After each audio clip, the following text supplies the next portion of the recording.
ごときがこの俺。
Muted.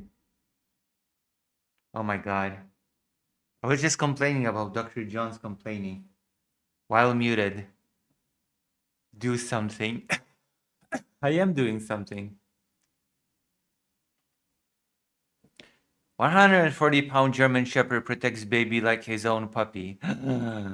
Oh, look at that.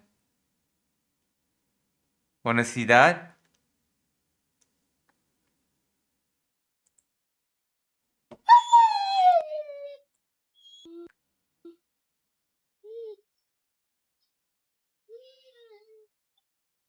A 140-pound German Shepherd the neighbors called too aggressive for a household wouldn't leave a newborn baby's side for even a second. What this family discovered about their rescue dog will completely change how you see protective instincts. This is Atlas, Aww. and this is Samuel, the baby he guards like his own puppy. 8 months ago, Rachel and Tom Bennett brought Atlas home from a shelter in Colorado. He was 3 years old, scarred from neglect, and labeled difficult to place because of his size and intensity. The Wow. shelter warned I wouldn't let a dog around the baby personally. I would let Fido around them. the baby. He's protective, maybe too protective. He's been returned twice, Aww. but Rachel saw something else in those deep brown eyes. Something that looked like devotion, waiting for the right mission. Atlas Aww. arrived on a Tuesday with clear expectations. He's massive, Tom said, watching Atlas explore their two-bedroom home in It's not that big, actually. Boulder. We need boundaries, especially when the baby comes. Rachel was 6 months pregnant with Samuel, their first child. He'll stay downstairs, she agreed, already imagining the sleepless nights ahead. Babies and giant dogs don't mix. That's just common sense. Except Atlas had already made a different plan, and nothing, not gates, not rules, not fear, could shake him from it. The first sign appeared within days. Atlas started following Rachel everywhere. Not aggressively, Aww. just present. When she sat on the couch, he laid at her feet. When she cooked dinner, he positioned himself in the kitchen doorway. When she climbed the stairs to the nursery to Aww. fold baby clothes, Bushu. Atlas waited at the bottom, Look at him. Look at this little bushak. his ears alert, his eyes Aww. tracking every movement. He knows. What's wrong with the browser? Rachel told Tom one evening, her hand resting on her growing belly.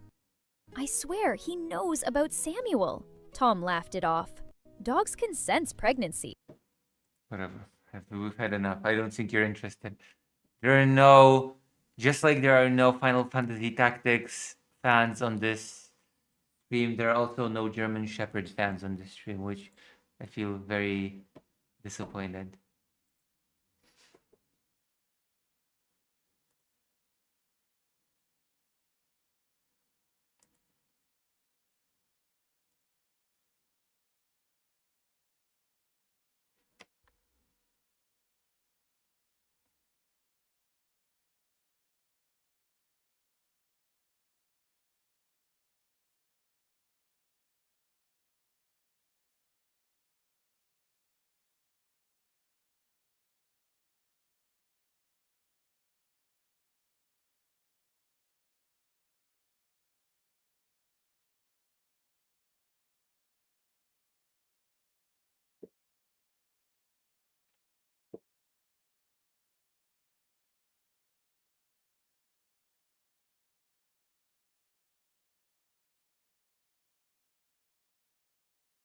Let me see.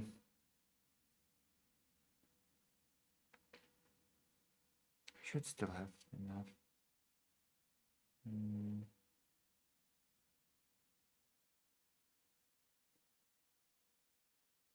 Yeah. Should have enough for some food.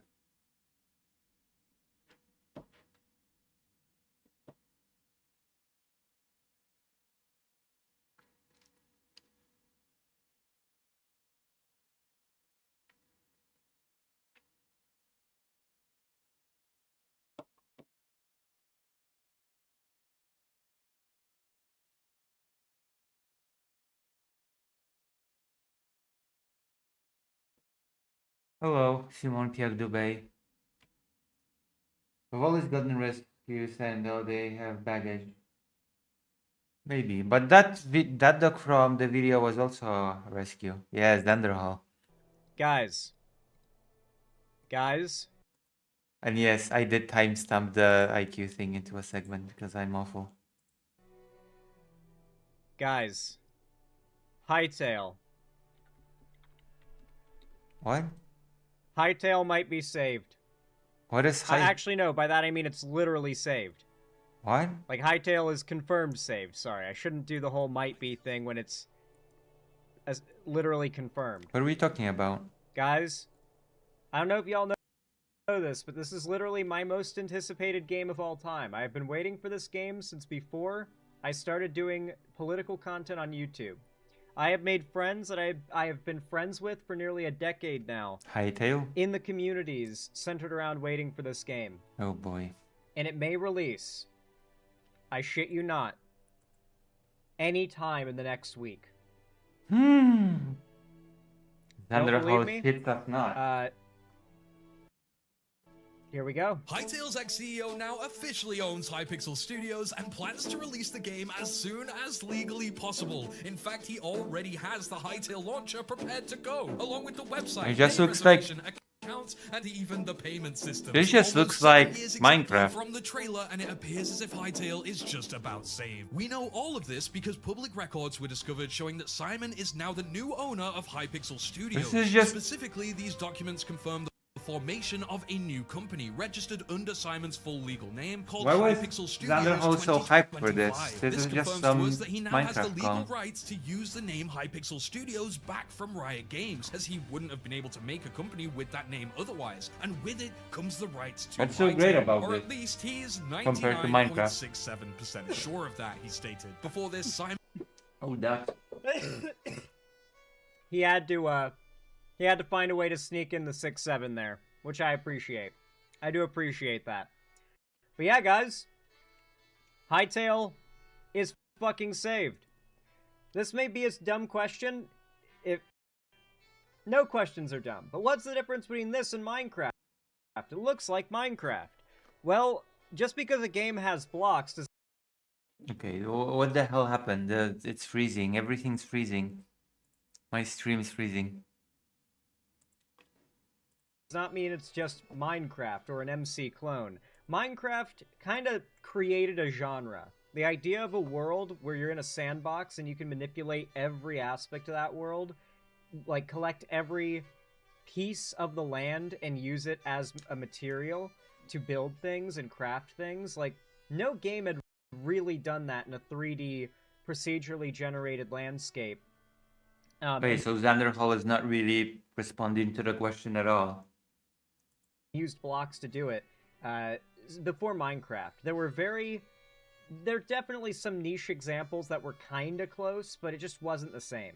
Minecraft really created a genre. But just because Minecraft created a genre doesn't mean it mastered a genre, right? Like, Super Mario Brothers is great, but there are tons of other platformers out there, and that... Okay, so the question was, hey, what's the difference between this and Minecraft? And he just went on a whole unrelated rant about how Minecraft is part of a broader genre. Okay. That did not address the question at all.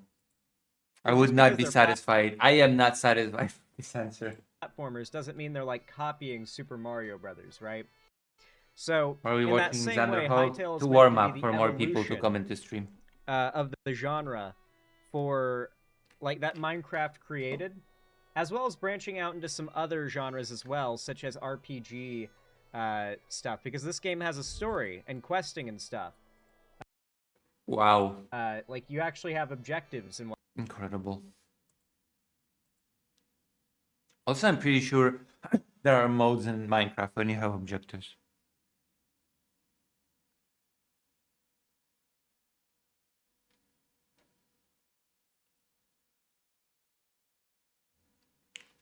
Destiny and his 9.2 thousand viewers. It's Roblox with a Minecraft skin. I see.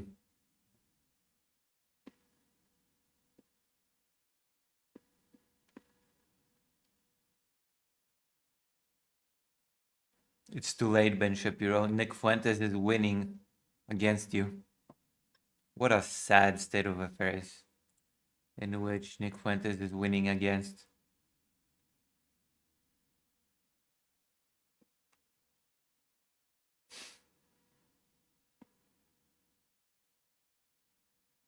Is Trump losing MAGA? TLDR News Global.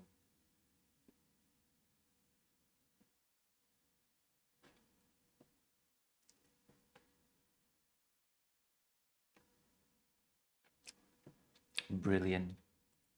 The anti-racists, Nico.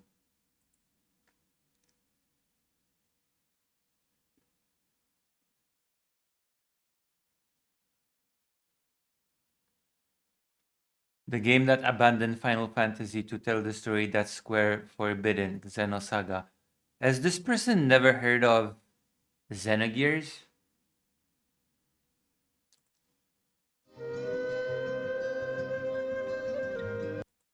Hold on, I'm gonna go grab a drink. I think this person has never heard of Xenogears. Hopefully I'll be proven wrong. Because Xenogears is better than Xenosaga by all metrics. It's just a better game.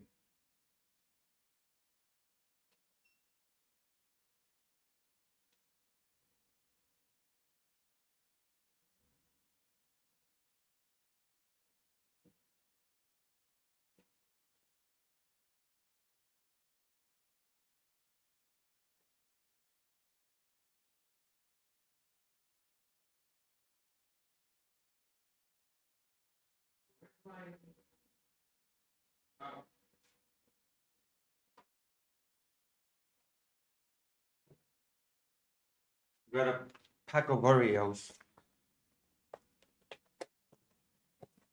This is a really this Xenosaga disappointed me. I'm not gonna lie, and it disappointed a lot of other people as well because it was just not Xenogears. It was just not Xenogears.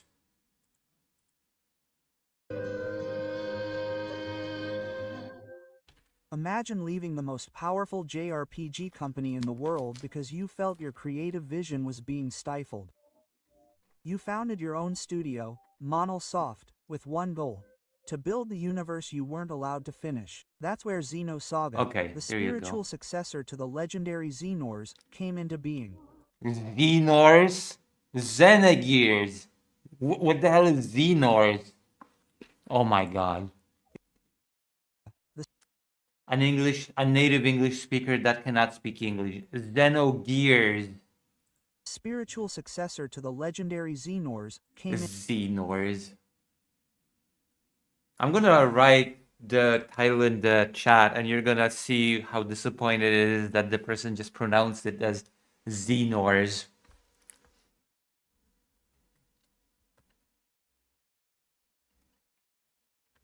Xenors, oh my god.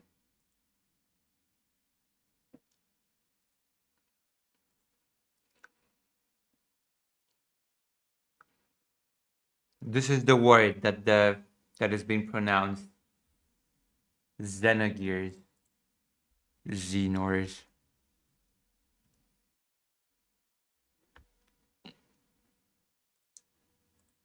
A very stupid AI if it pronounced it as Xenors.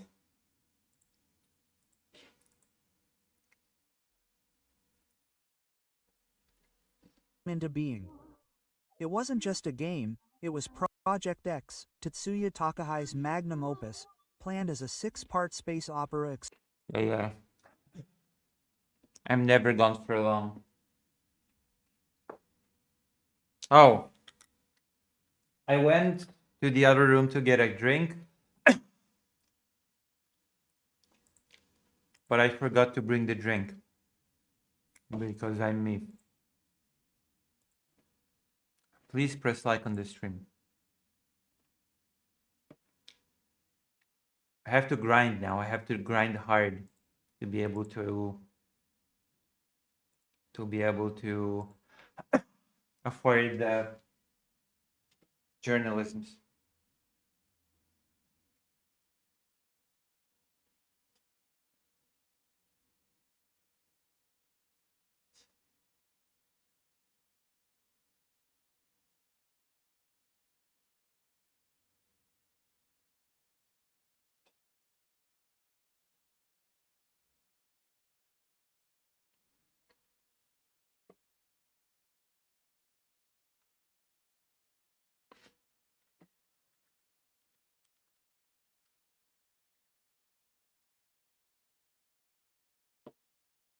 Exploring philosophy, Gnosticism, and Jungian psychology. Wow. The ambition was total. They hired the London Philharmonic Orchestra, and the quality of their cinematics was so photorealistic that it towed the line between game. What? What the No, it did not. It was not for the real. It was super anime style. Are you kidding me? Dude.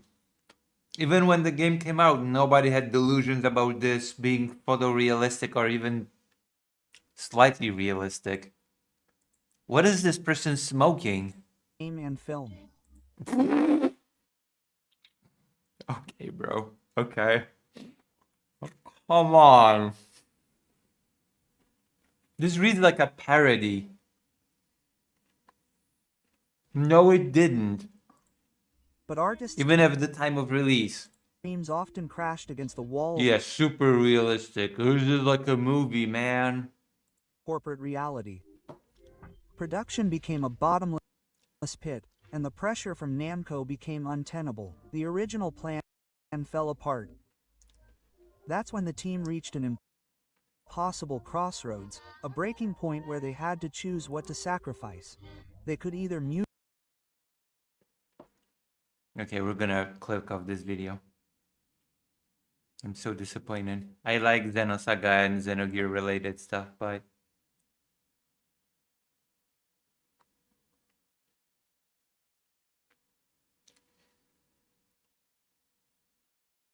I don't know. This feels so disappointed.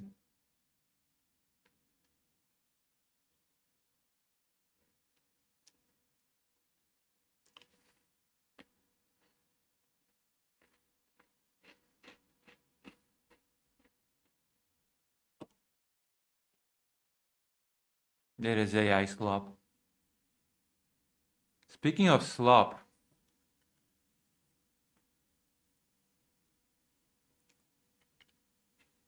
okay, we have a choice for our warm-up. Okay, Russian media monitor, which kind of already enters into the realm of politics in a way, even though it's a one big joke, or Blair White. Which do we wanna? Which way? Western man. Russian media monitor or Blair White?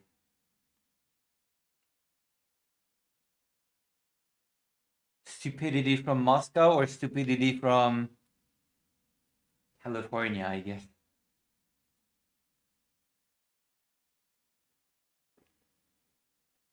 Russian media monitor. We're gonna hear why Poland has to be nuked out of orbit. Any new videos? Oh my god, the meltdown that Solovyov had over the robot. That was hilarious. That was the best segment in a while. She moved to California, yeah. She moved back. It happens.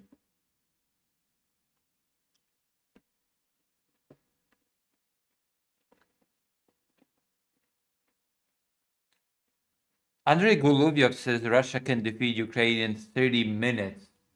Not even 2 or 3 days. 30 minutes. That's cool. That's great.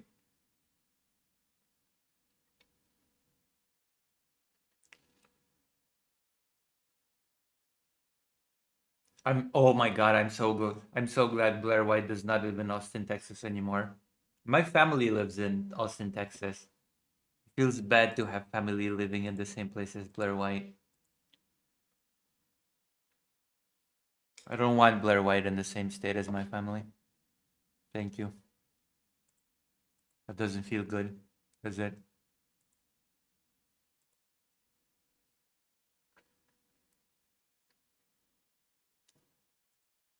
Okay, let's go.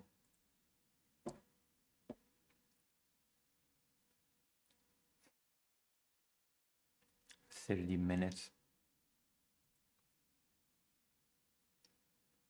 Alex Jones and Joe Rogan also live in Austin, Texas.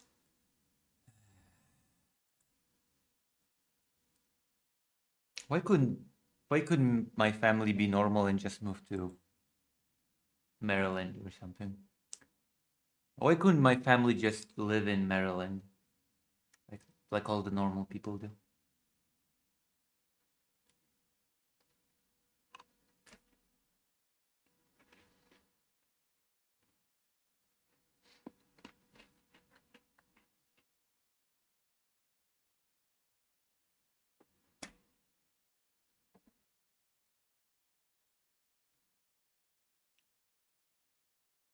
В эфире, как обычно, в это время Good программа evening. «На войне, как на Hello. войне», программа Our program, In War as in War. What a weird title for a program. In war as in war. смыслах, смыслах того, что происходит в военном Is on air as its usual. What the hell? Why does it skip so fast? I think it's because of my browser. Apologies. The internet is not working super well, it seems. I'm gonna check the health of the connection of the internet. Do I have to reset the modem or some crap? No, it says excellent connection. I guess excellent connection is not worth much.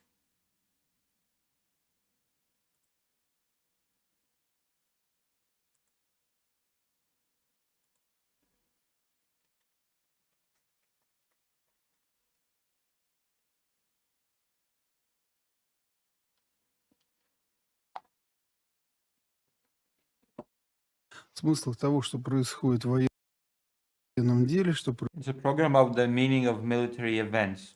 происходит на нашей войне, которую мы ведем. About what's going on in a war that we are... War! Whoa. That is pretty bold.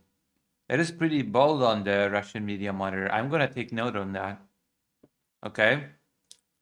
The war that we are waging. Okay.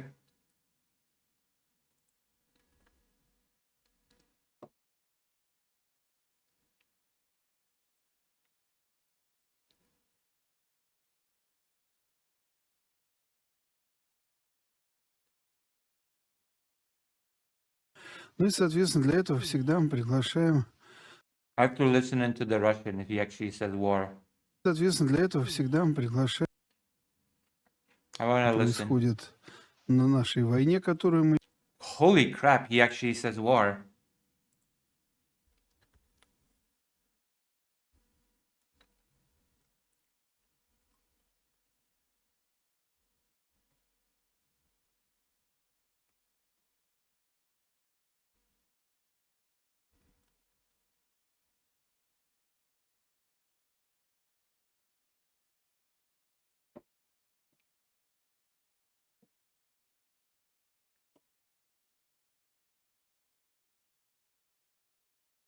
мы ведем. Ну и, соответственно, для этого всегда мы приглашаем We наиболее... always invite the smartest, most competent experts. Okay, bro. Sure. We always invite the biggest propagandist on the block.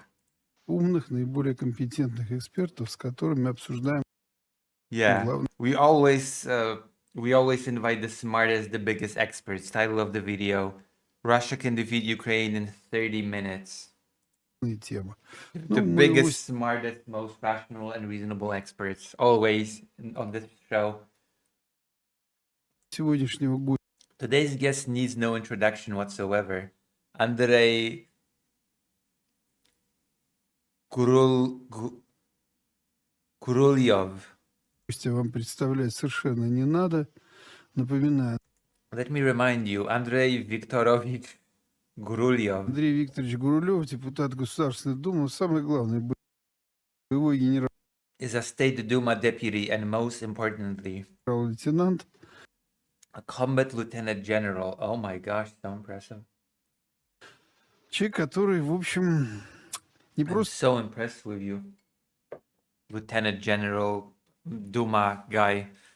He's not simply informed, but is completely immersed. Oh my goodness.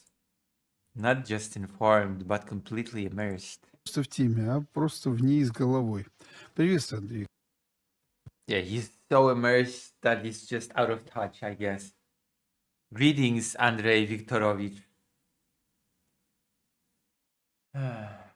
Fedor Bezrukov says, as a person from Estonia, it is so hard to sell to people any leftist position. I know it's probably something this channel community deals with in this space, but I am just so frustrated all the time. Don't worry, I'm from Poland, so, you know, Poland is pretty right-wing in its own right. So welcome to this community. I hope you'll stay. Do you know me? It feels like it's your first time here. Your first time viewing. How did you find this channel? Do you want me to introduce myself? Or do you already know me? It's a pretty cool thing to have a viewer from Estonia and a leftist viewer from Estonia as well. Eastern Europe is not exactly left-wing oriented. The best we can get is a centrist position. Poland is the most anti-LGBT country in the entirety of Europe. It only lags behind places like Russia or Belarus, but that's a low bar, isn't it?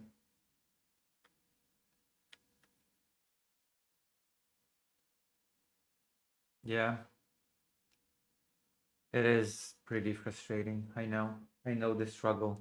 I know the struggle of the fact that in Poland, for example, gay marriage was out of the question. And then there was a proposal of actually implementing civil unions. But no, actually, civil unions were not acceptable either. So the ruling coalition tried to introduce some watered down version of civil unions, which also didn't work because the president vetoed it. The president did not allow even a super watered down version of civil unions to pass. So yeah, I know the struggle.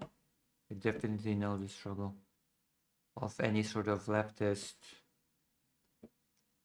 policy or thought being basically, yeah. Then again, my father was a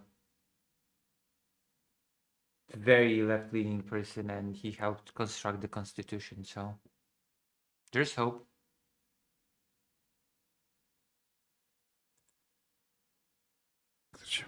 I understand your frustration, but don't give up. Здравствуйте. Андрей Hello. Викторович, ну, Andrei Viktorovich, the main event of the week.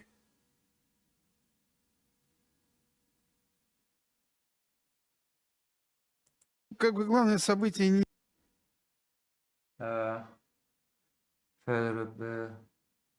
My wife is from Mariupol and she helped navigating refugees in Poland when the invasion started. I did the same in Estonia in my town where I was studying the time. So many nice people around. Yeah. Is this your first time on this stream? How did you find this channel? I will ask again if you'd like an introduction from me. I sure hope you'll tune in more. I'm gonna be talking about some news today about the growing anti-Ukraine sentiment in Poland. Oh, okay. Well, thank you. Thank you for being here.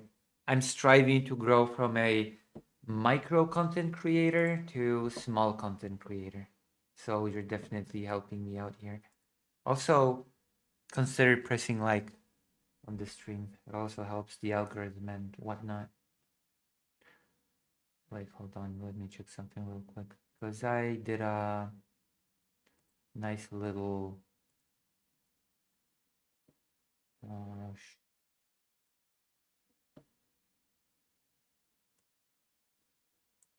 okay. Things are going well. So you know me, so you don't need me to introduce myself, right? You know what I do, you know who I am, etc., right? You're familiar with my work, you're familiar with my streams, you're familiar with how the format of my streams, more or less. Isn't that right, Dr. Johns? If you're still here. Nana, I know you. Oh, okay. I was ready to give you the whole spiel. I was ready to give you the whole 9 yards about who I am and what I do. Even though what I do constantly expands. Недели, если так брать из военных In a military strategic sense, стратегических, это, конечно, запуск is the launch и and testing проведение of our new cruise missile. испытаний нашей новой крылатой ракеты. Oh, yeah, I heard about the new cruise missile. Apparently, it's just the new Oreshnik. It's basically just the new Oreshnik. Неограниченной Oreshnik did not scare anybody anymore, so they had to whip out something new. That's the whole reality. Вот для вас What does it mean for you? что это такое? То есть для многих Ah, yes, it means we can defeat Ukraine in 15 seconds flat. это осталось совершенно For many, it remains something incomprehensible. непонятной историей. То есть что это за ракета? Зачем она нужна? What kind of a missile is it and why is it needed? Russian media is so wild, I tell you. Такая ракета.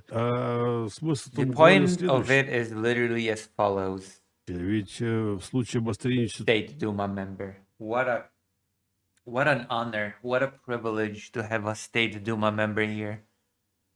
Beautiful, beautiful, beautiful.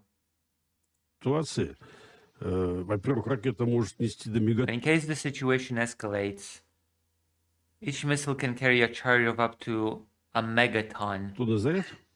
Мегатонный заряд это практически одного штата нет. Ну, чтобы Just so you understand, this means one state is gone. Oh my gosh. The saber rattling about the nuclear holocaust, the nuclear, you know. Oh God. That is all that Russia has, doesn't it? Threatening nuclear destruction of the world.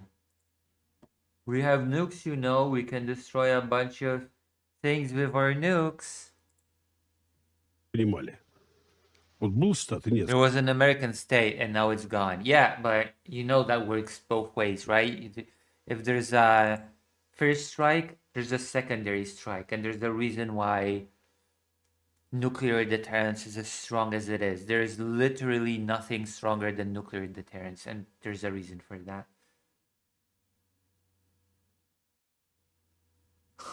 This is Oreshnik 2.0. I don't remember the name of the new missile. I don't care to learn it. It's just Oreshnik 2.0. Basically, it serves the same purpose as Oreshnik did. Oh, we have this new missile. It cannot be intercepted. It cannot be stopped. It's just undefeatable. Its technology is an utter mystery to everybody. Nobody can even grasp how it works. It's amazing and nobody can do anything about it. You better not support Ukraine. Also, nuclear weapons. Штат Америки. Сразу, сходу причем. Right away, by the way, if not more. И больше. А второе. Secondly, can remain in the air for as long as needed. Oh yeah, 15 hours. It can remain in the air for 1 billion gazillion hours. Be afraid.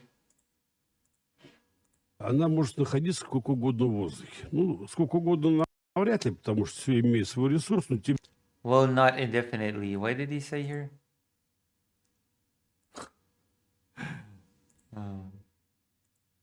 ну, сколько угодно навряд ли, потому Simon Piagdubay says, the more it's in the air, the more the chance is getting intercepted. что все имеет свой ресурс, но тем не менее But at least for a very long очень time. долго.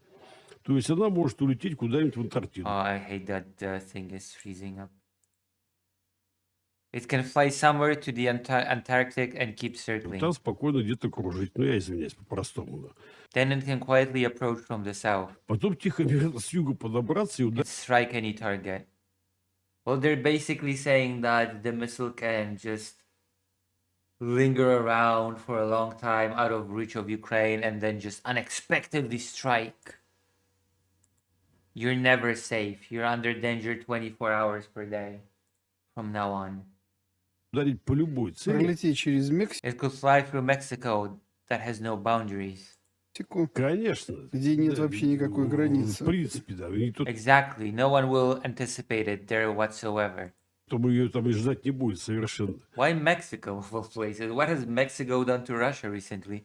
After that, it's guaranteed to strike its targets. Is he guaranteed? It's just, I told you, it's just Oreshnik 2.0. It cannot be intercepted. It cannot be defeated. It's the best title ever conceived. It's the coolest thing ever. Этого After that, гарантированно. it's guaranteed to strike its Ключевое target. слово гарантированно. The key word is, it's guaranteed to strike its target. That's a sentence, not a word. поразить цели. Это самое It should have said the keyword is guaranteed. This is the most important thing. Hey Lucy, also every Oreshnik missile gives you +1 masculinity. This is the new thing. What's the name of the new missile? I'm gonna Google it now. I'm gonna Google what Oreshnik 2.0 is called. New Russian nuclear powered missile. So the name is Burevestnik. And what's the English name?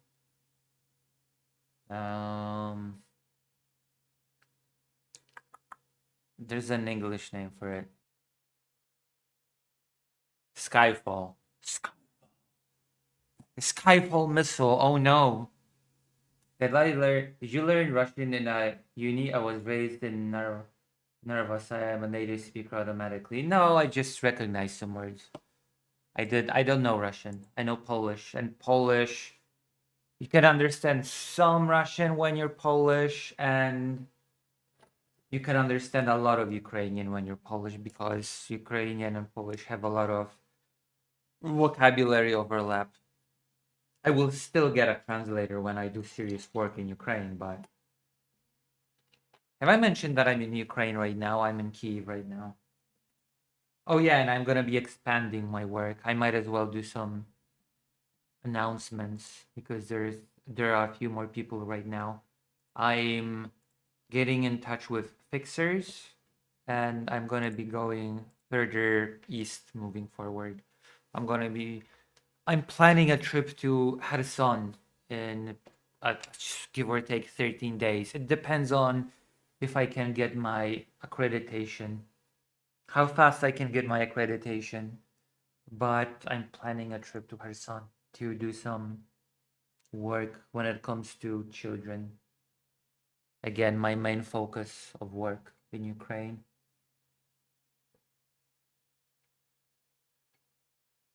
So my journalisms are definitely expanding when it comes to the work that I do. I can call myself a journalist right now, right? Now that my article has been printed and published, it's okay for me to call myself a journalist now, right? I don't think it's a lie anymore.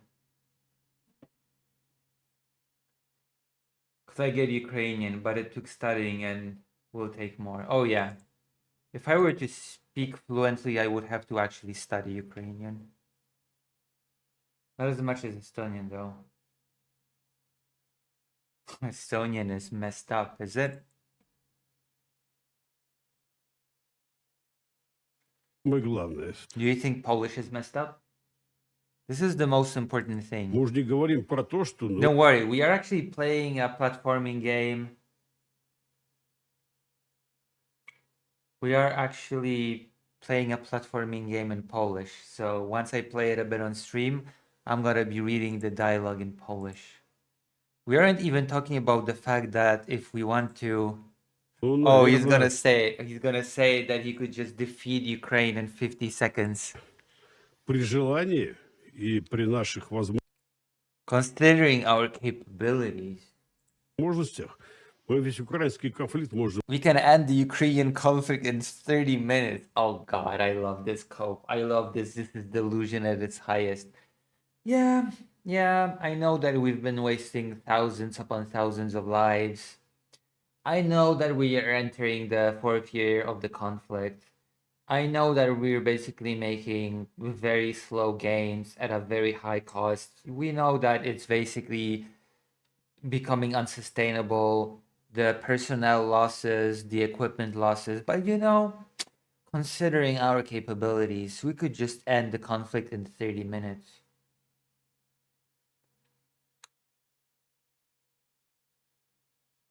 Yeah. Do you understand any Polish? We could just end it. We could just end it in 30 minutes, of course. Yeah, whatever, bro. Come on. Dr. Johns, you could also release some of that interviews footage you have to really lend credit to your journalism. Yeah, I am working on my first release. I am editing it. I'm gonna work on it. After stream, I have work to do. Because I also have a deadline for the next article because they want it to be ready by Tuesday. So I have to get that ready.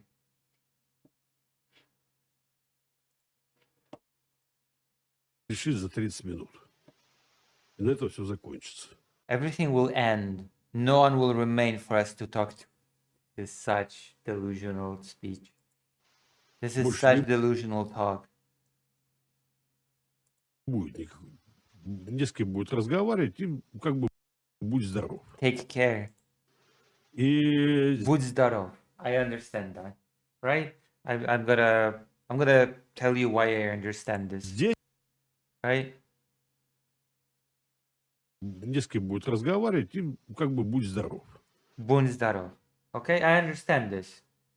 Like, be well, because it's kind of similar to the Polish bądź zdrów, right? Budź zdrów, bądź zdrów. It's similar. So if I hear something that actually sounds similar, I'm gonna understand it. Right?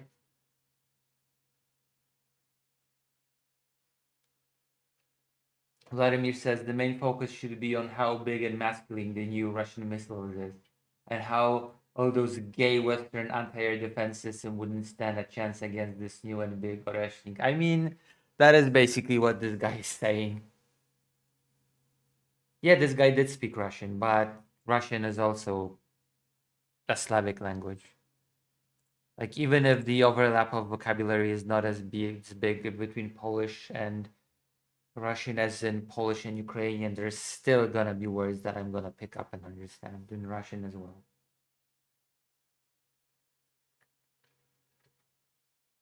And yeah, of course he's speaking Russian. He is Russian. He's part of the Russian Duma. He's a Russian general and politician speaking on the Russian media. We're watching the Russian media right now. So yeah, of course he's gonna be speaking Russian.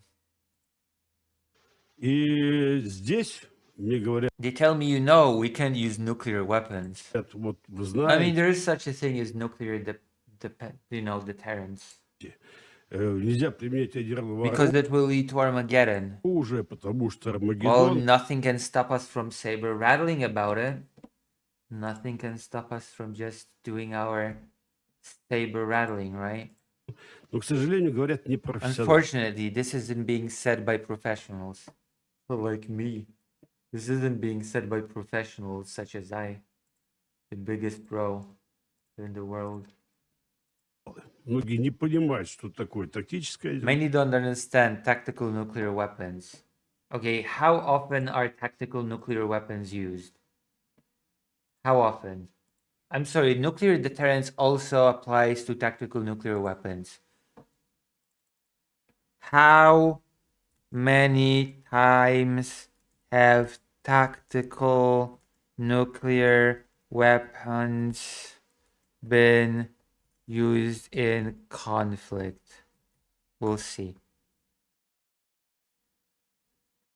Oh, well, what do you know? Tactical nuclear weapons have never been used in conflict. Well, damn. Well, damn, Mr. Propagandist. I'm sorry, nuclear deterrence is just strong. It's just the strongest thing that exists. And it also applies to tactical nuclear weapons.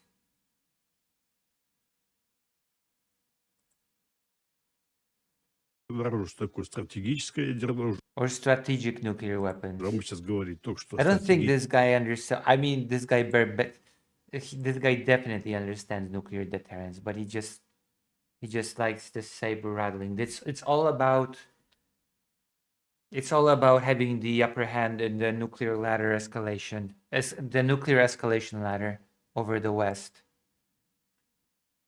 It's all about fear-mongering. It's all about making the West afraid. We were just discussing strategic ones. И самое главное, многие вот даже в рамках наших Most importantly, many of our colleagues who appear on television. I remember, I think it was in 2022 still, when Russia basically started threatening nuclear weapons and China stepped in and said, no, you're not doing that. You're definitely not doing anything with nukes. You better stop even entertaining the idea. Nobody wants the nuclear taboo to be broken. Nobody. You can saber rattle all you want, but the reality of it that nobody is going to allow you to do this. коллег, которые выступают на телевидении, Many of our colleagues that appear on television say it will turn into Armageddon. это будет Армагеддон. Почему? Потому что это ядерная Why? Because it's a nuclear explosion. Because of a little thing called mutually assured destruction doctrine. You might be aware of it. You might be familiar. взрыв. Ты да, что лезешь? Ты кто по образованию? Экономист. What kind of an education do you Если ты have? бухгалтер, считай бабки. If you're an accountant, count the money. Не суйся туда, куда тебе не Don't требуется. stick your nose where it doesn't belong. I'm sorry, what kind of education do you have if you've never heard of mutually assured destruction? Честно If you говоря. never heard of the nuclear taboo, if you never heard of nuclear deterrence. Второе, Secondly, what everyone else is telling что us. все нам рассказывают. Если мы где-то что-то применим, If we use something in some place, we will be pariahs. мы будем что? Изгоями, да? No, there's something far more pragmatic about this. Nobody wants the breaking of the nuclear taboo, which exists for a reason. Come on, guys. Ребята, я вас умоляю, в очередь выстроить, They will line up to be friends with us because дружить, потому что дружат что? this is just delusional talk. This is just delusional saber rattling. Everyone wants to be friends with those who are strong. Well, Russia is not that strong. Russia was supposed to have the second strongest military in the world, and look at it now.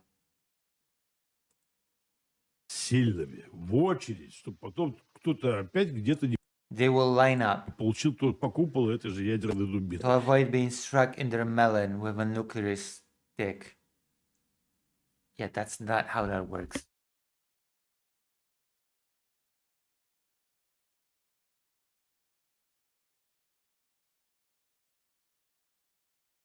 Talk is so cheap. I swear to God, talk is so cheap.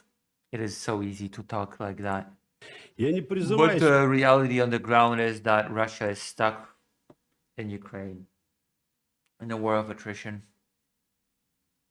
I'm not calling for nuclear weapons to be used today. сегодня применять ядерного оружия. There you go. There you go. Ну, я, наверное, I'm just saying we could, and we could just end this in 30 seconds.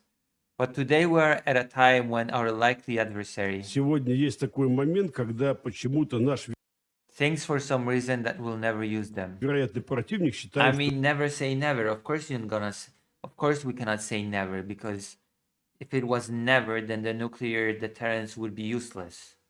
But the probability is very, very low. It's not never. I will admit that it's not never, but the fact remains that it's a very, very low probability.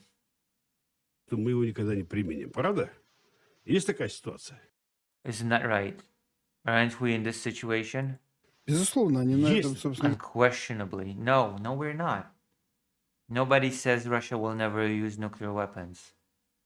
But the probability as far as probabilities go, the chances of Russia actually using nuclear weapons is quite low. да. Да, они на это давят.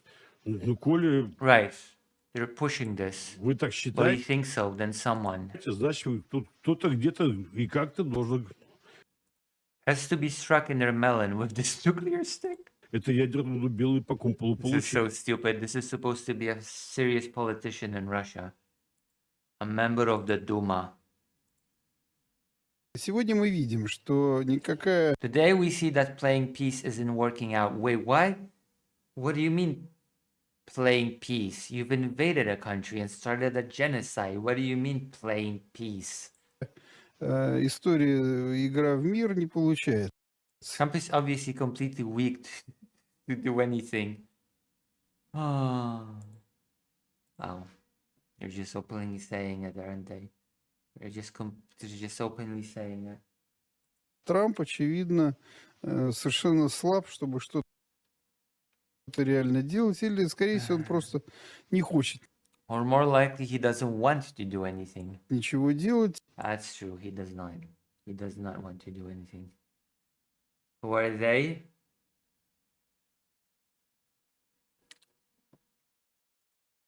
You know who they are. You know who they are. You know. Don't pretend you don't know who they are. Коли Трамп Since Trump says make America great again, говорит, что сделаем Америку снова великой, то есть на сегодня она it means that it currently isn't great. I mean, yeah. что невеликая. Она невеликая, потому что еще It isn't great because 20 or 25 years ago, let's be honest, лет бы 20-25 назад Америка бы цикнула, все бы закончилось. if America demanded it, everything would have stopped.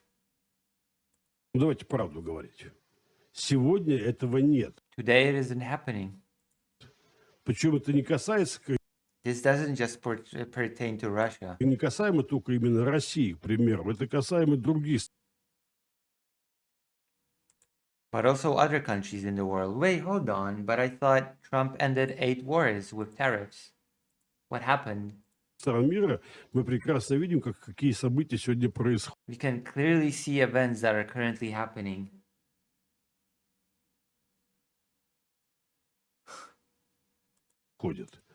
То есть Америка сегодня не диктует, America is not dictating things now. то есть уже появились что основы многополярного The foundation of a multipolar world already appeared. мира. То, о чем говорит наш верховный глава. This is what our supreme boss, Главнокомандующий. Он сказал дословно, говорит наш верховный this is what our supreme commander-in-chief главнокомандующий. is talking about. Он сказал дословно следующее. He literally said the following. Нам предстоит 20 лет намного 20 years that are ahead of us are a lot more difficult более тяжелые, чем те, которые мы прожили до этого. than those we had before. То есть 20 It means 20 years of instability and turbulence. лет – это период нестабильности и турбулентности, а военным Translated into military language, языком называя войны военных конфликтов. Вот it means a period of wars and military conflicts. он, промежуток, This is a period we have to get through который нам придется пройти для того, чтобы прийти к in order to arrive to a normal state, нормальному состоянию, да, и полностью to obtain our own sovereignty in full. Oh, I mean, Russia is not a sovereign state, but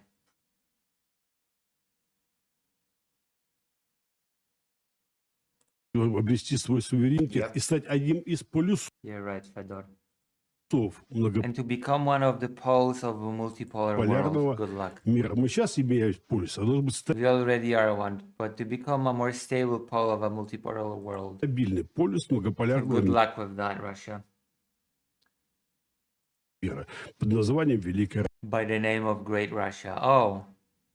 So I guess it's not just conspiracy theory about building of Great Russia. Россия. Большое Brilliant. спасибо. Thanks a lot. Напоминаю, у нас в гостях был I remind you, Andrei Viktorovich Gurulyev. Gurulyev was with us. Андрей Викторович Гурулев, He's a генерал-лейтенант, lieutenant депутат general and a State Duma deputy. Государственной Brilliant. Думы, наш старый боевой друг, Our old combat friend. и обязательно будем его еще We'll certainly invite him again and discuss more topics. приглашать и много о чем говорить. We could just end the war in 30 seconds, you know. If you wanted to, the war would be over in 5 seconds flat. it would be over before you could even blink.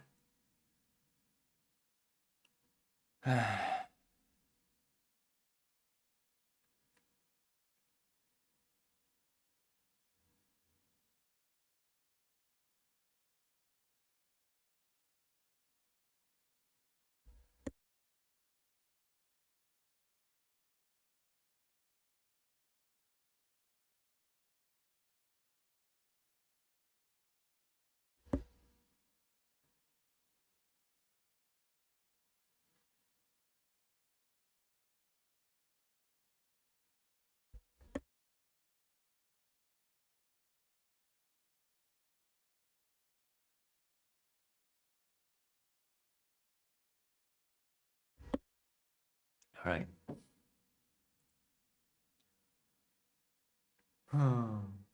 Brilliant. All right, I guess we can do a thing about the anti-Ukrainian sentiment because uh,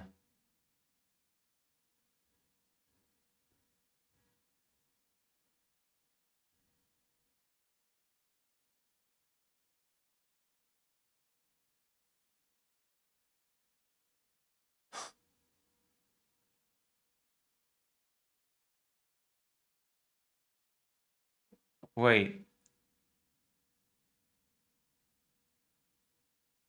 Oh, it's some kind of a fan-made thing. Bad ending. I was like, wait, Final Fantasy Tactics has a bad ending? No, it doesn't. It's just some made-up thing. Made-up fan scenario. Final Fantasy Tactics does not have a bad ending. Okay. Let us check up some news.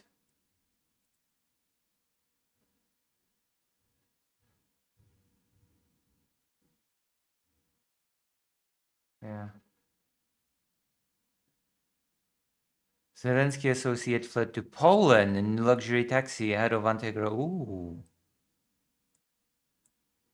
This is interesting. The fact that he fled to Poland is pretty interesting.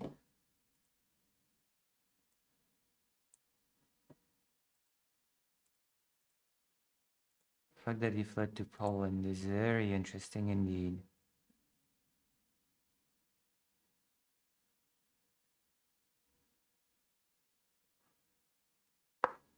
Oh. Oh my god. Things are not going well. Things are not going well, and Polish news depress me actually. The new Polish president depresses me. His policy on Ukraine, his policy on history. Yeah, an infamous thug. An infamous thug figure, but I'm actually interested in this news. Zelensky associate fled to Poland in luxury taxi ahead of anti-corruption raid because there's been this whole thing about oligarchs having their grabby fingers in Ukrainian energy sector. There's a lot of corruption. There's a lot of embezzling of funds, and the Anti-Corruption Bureau has started cracking down on it. And the person that has co-founded a company with Zelensky was about to be raided by said Anti-Corruption Bureau, and he fled the country hours before being raided. And apparently, we now know where he fled. He fled to Poland. This is a huge corruption scandal. It is having, let's just say that it is being talked about a lot right now among European leaders. And it is damaging to Ukraine's reputation. It is damaging to Ukraine's war effort by extension. Many anti-Ukrainian pundits, many anti-Ukrainian speakers are using this as ammunition to attack Ukraine, to say that it should not be helped, that it should not be supported in this war. It's just not good. Things are not good. This is not a good time. While I am appreciative of the fact that the corruption is being actually cracked down on, this is still not the best time for this sort of thing to happen. Ukrainian businessman Timur Mindich, who is at the center of a 100 million corruption scandal, fled to Poland in a luxury taxi hours before police searched his home, Radio Free Europe reported on Saturday. Apparently, they actually found quite a lot of stuff in the apartment. Apparently, they found quite a few damning things in his apartment upon the search. Mindich is a prominent businessman and the alleged ringleader of a huge corruption scandal in Ukraine's energy sector, one of the biggest uncovered since the start of the full-scale invasion in 2022. He's also a former business associate of President Volodymyr Zelensky, which adds a lot of... The fact that he is a co-creator of a company together with Zelensky make this a very high-profile case that is being talked about everywhere among European leaders. RFE-RL reported the 64-year-old used a luxury taxi service to flee to Poland hours before authorities launched raids in connection with their investigation earlier this week. Mindich used a company called Timelux and left Ukraine at 2:09 a.m. on November 10th in a Mercedes-Benz S350 registered to one of the firm's owners. The vehicle belonged to a 38-year-old Lviv-based entrepreneur, Maxim Vovk, the company's director and main owner, the news service reported. So the question is he in cahoots? Was he trying to protect the guy? Eldar Asadullayev, who previously worked in the Western Regional Department of Ukraine's State Border Guard Service, is also listed as a co-owner of the company. Both men denied knowing Mindich when contacted by RFE-RL. The outlet said the news details raise questions about whether Mindich was tipped off about the investigation. I am 99% sure that he was tipped off. I don't believe in such coincidences that he just happened to flee the country right before being raided. I'm sorry, I'm not that naive. I am considered naive, but I'm not that naive to just believe that, oh yeah, it's just, he just happened to get into a luxury taxi and flee the country right before being raided by the police and investigated by an anti-corruption bureau. It's just, of course he was tipped off. Come on. No restrictions. Ukraine's state border guard service is investigating the circumstances of Mindich's border crossing, but he said it was legal. Has said it was legal. All documents that give the rights to cross the border during martial law were available. We would like to separately note that no restrictions were imposed on him, prohibiting him from leaving Ukraine, it said in a statement. Mindich has not commented publicly on the corruption allegation or on his departure from Ukraine in the early hours of Monday. Gee, I wonder if he was tipped off. He's not even giving an official reason why he went to Poland. Ukrainian authorities charged 7 people on Tuesday in connection with an alleged $100 million kickback scheme involving senior energy officials that has caused public anger and focused attention on Kyiv's battle against corruption. Well, it has also caused an international stir, as I've said. A lot of politicians are now coming out. Donald Tusk has come out and said, yeah, just even at the start of Zelensky's presidency, I've been warning him, be careful about corruption. It will damage your reputation, Zelensky. It will bite you in the ass. There's a lot of discussion internationally about this. And of course, there's a lot of weaponizing of this topic to push for cutting of aid for Ukraine. This is a multifaceted problem, unfortunately. Whereas more to this than the corruption itself. It's not just about the corruption and the corruption being handled or not handled. It's about how no matter what happens, no matter how it's handled, there are certain people that will take that, run with it, and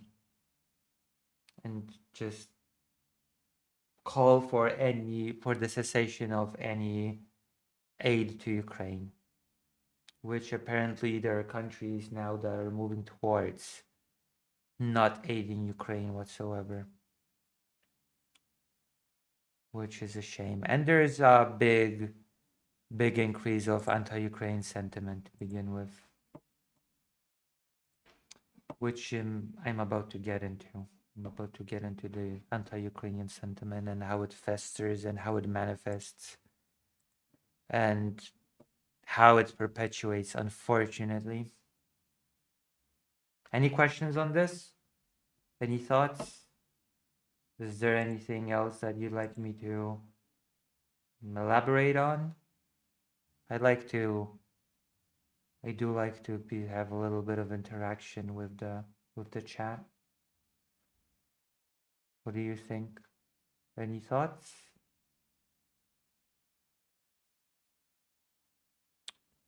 He fled to Poland. Very interesting. What is he doing in Poland?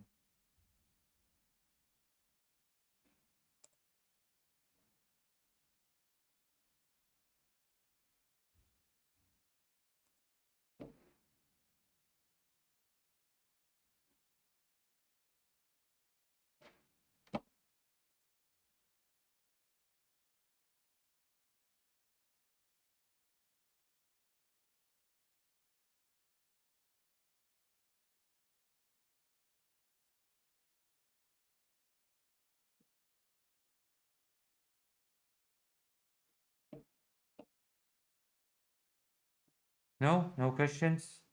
I think game? No, we're gonna do one more topic before game. And we're gonna do at least one more topic before we game.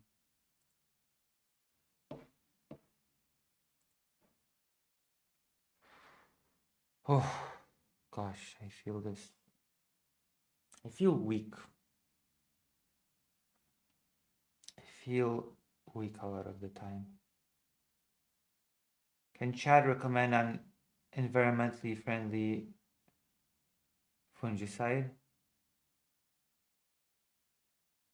Where did that come from all of a sudden?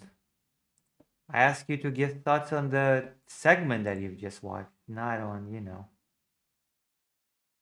Nobody. Also, press like on the stream, please. Nobody has any thoughts on what you've just watched? Please?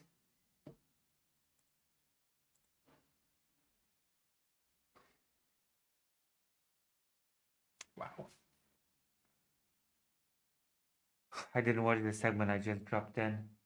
Just got back. Welcome back. Oof. I'm feeling weak. The chest thing is...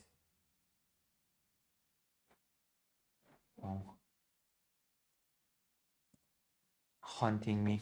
Okay, let's get into the...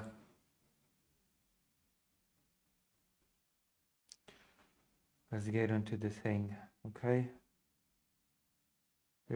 I'm gonna be using an English language article.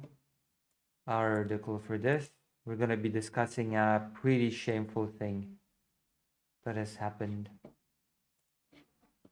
A pretty shameful thing that has demonstrated that anti-Ukrainian sentiment is unfortunately alive and well, and is getting worse and worse and worse. And the most outrageous, the most egregious example is the one that I'm about to discuss right now.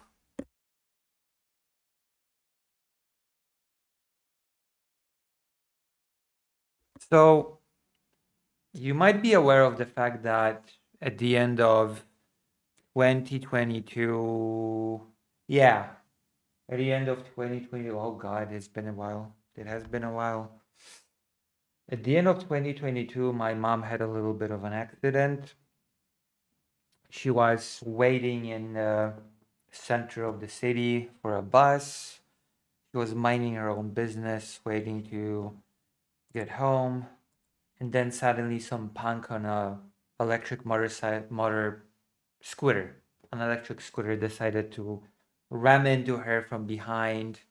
She fell to the ground, couldn't get up. The punk mocked her, didn't even try to run away. He was just like, "Yeah, get up, stupid lady. Get up, stop messing around. Get up." And she couldn't move her. She just couldn't stand up. And since the guy didn't even try to run away, he was arrested. He was apprehended right away. That story, I'm not even gonna talk about that whole story. The point is that my mom went to a hospital. She needed surgery, hip surgery, because her hip got heavily damaged from the whole ordeal. And then she went to rehab. And a lot of the doctors at the rehab place where she underwent her treatment were Ukrainian. Okay, whereas a lot of the doctors were Ukrainian. And very recently, I have noticed a story being spread around, a story about a Ukrainian doctor and maybe Belarusian doctor, Ukrainian and Belarusian doctors causing a death of a Polish patient because of language barriers, because of things of that nature. A Polish patient has died. It's just a preventable death if a competent, well-spoken doctor would have been on the case. And what does that tell us? Are Ukrainian doctors being able to come to the country too easily and start treating people? Should Ukrainian doctors be thrown out? Should Ukrainian people not be allowed to Poland to begin with? Should they be deported? What is going on? Is the Polish state treating Ukrainians better than Polish people? And I am sorry to report, I'm sorry to say that the entire thing turned out to be false, as it seems. Hold on. I'm gonna make double sure that I have the right thing on.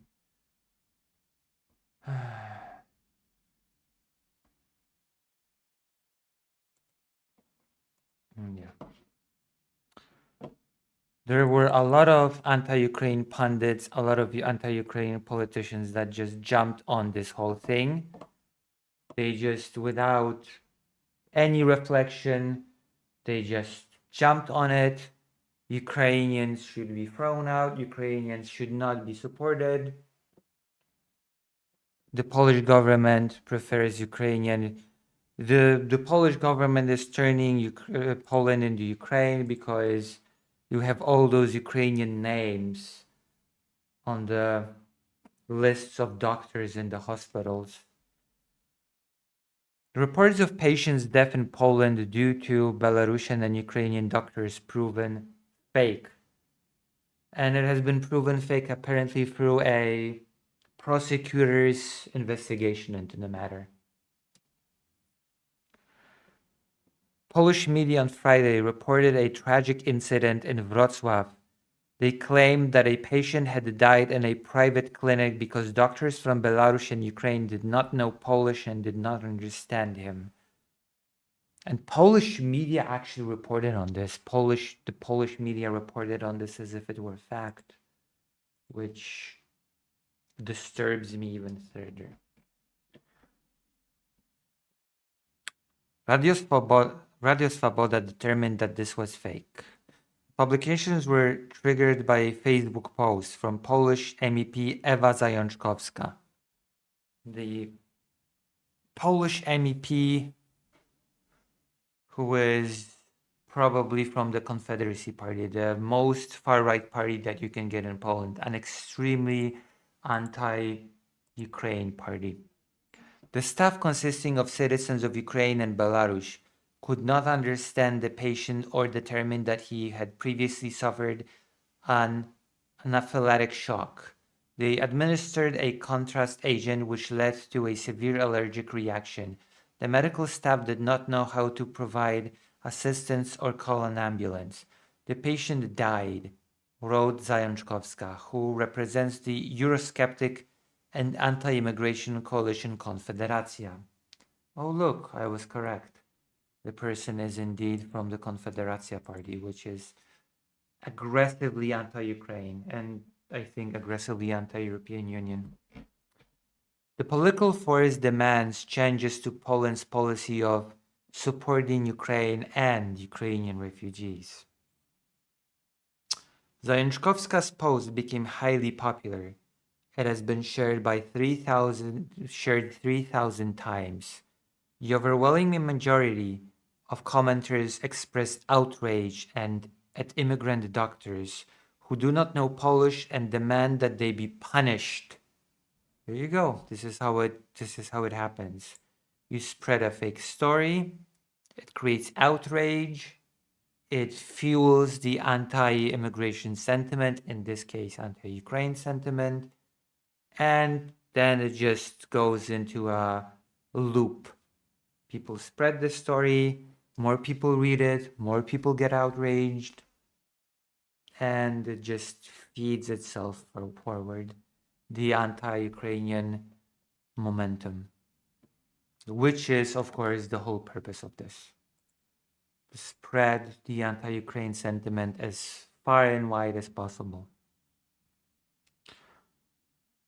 The rest of Zajączkowska's post is written in the same tone. She places blame on the pathological policy of allowing foreign doctors to work in Poland too easily and demands that those responsible for such rules get out. It is so easy to fearmonger, to spread conspiracy, to spread lies. It is far more of a difficult task to correct the lies, to explain how things actually are. And once a lie spreads, it is actually extremely difficult to convince people of the truth of the matter. That is actually also a very important factor in all of this.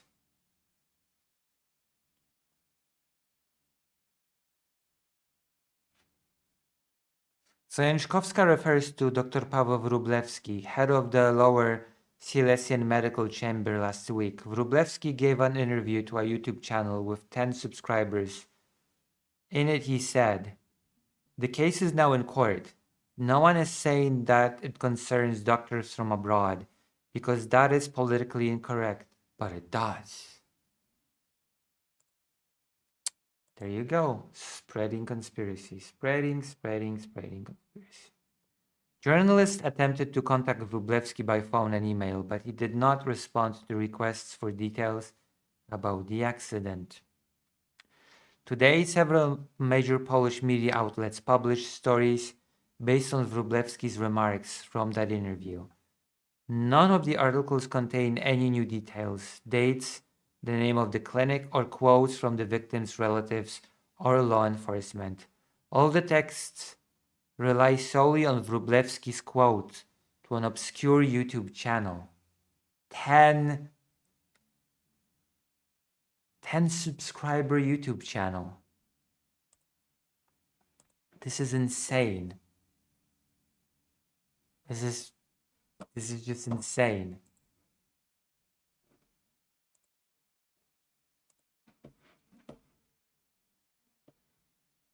The case had to be addressed even by the Wrocław prosecutor's office on Friday. It refuted the story presented by Wróblewski and some Polish media. Quote, "The information contained in the statement of the indicated person and then in press publications is unreliable," said prosecutor Karolina Tocka-Mycek, spokesperson for the Wrocław District Prosecutor's Office, in an interview with Konkret24. Tragic death of a patient from anaphylactic shock was indeed recorded in Wrocław. But, first of all, It happened 3 years ago.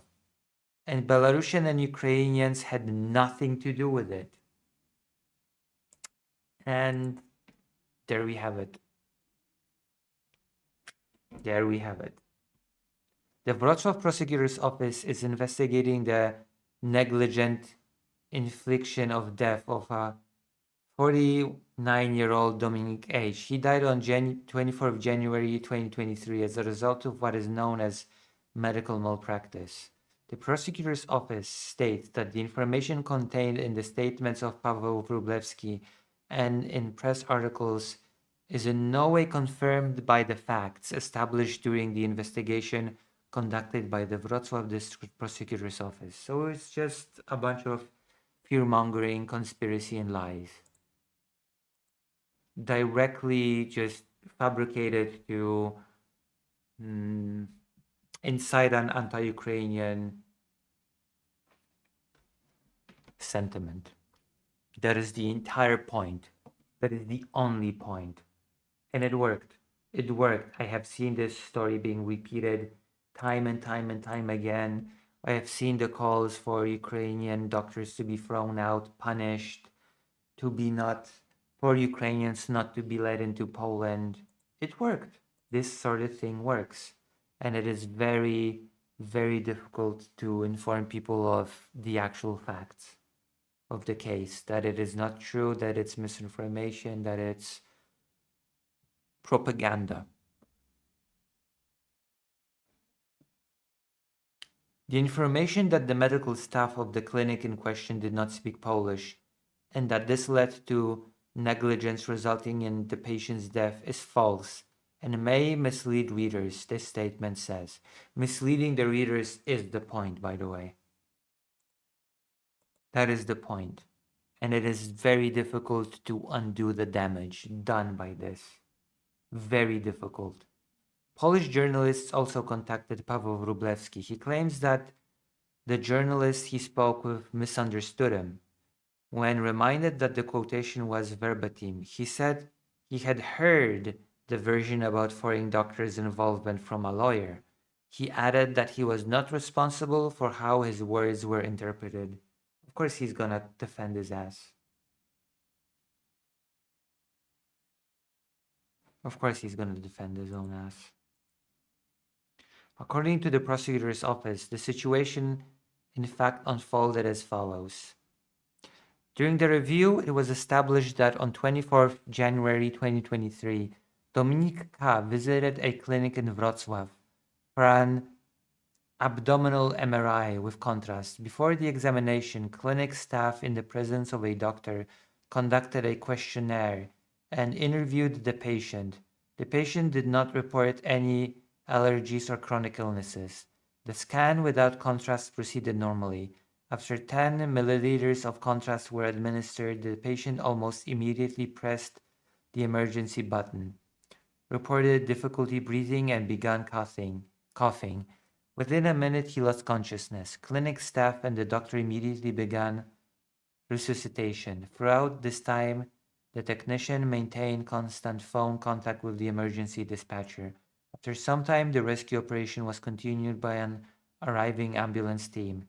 Despite medical intervention, the patient was pronounced dead after being transported to the hospital. So it had nothing to do with foreigners, it had nothing to do with Ukrainian, all Belarusian people for that matter.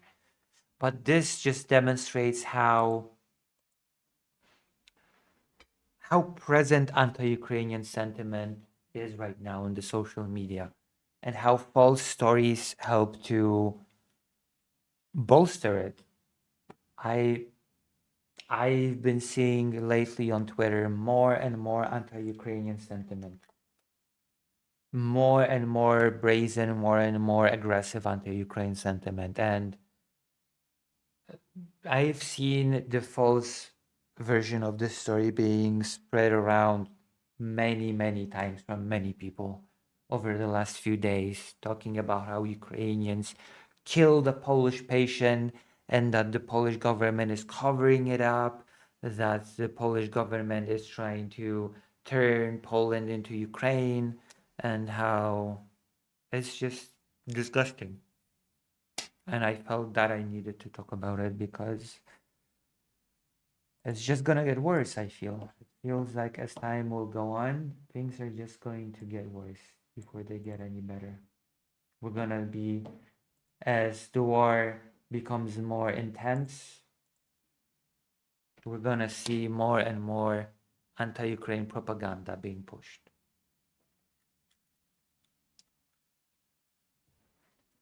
And that's it. That's it when it comes to this topic.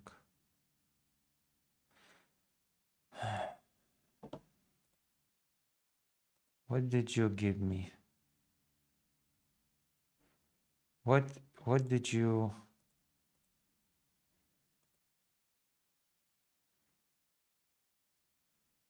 Any thoughts on this segment?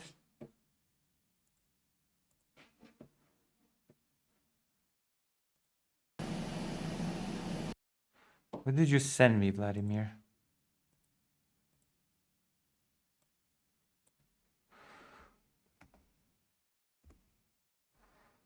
Okay.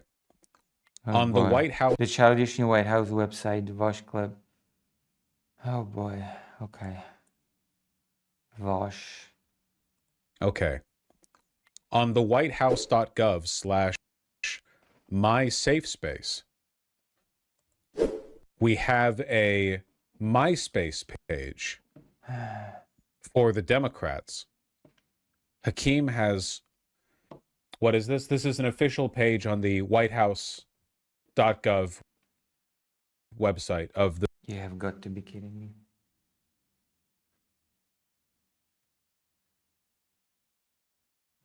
Is it mainly the far right starting this? Oh yes. In Poland, yes. The far right. The fringe far right. Yes.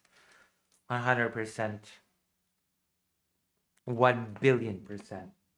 The anti-Ukraine sentiment is being pushed by a far right. Far right pro-Russian lunatics. You don't really have those tanky elements or whatever. But no, that's not a thing. You've got extreme far-right lunatic politicians pushing that stuff aggressively. The President of the United States of America, the world superpower, etc., etc. 8 top friends. Joe Biden, and we have a picture of a auto pen. Fenty Girl, and we have a fat lady who looks upset.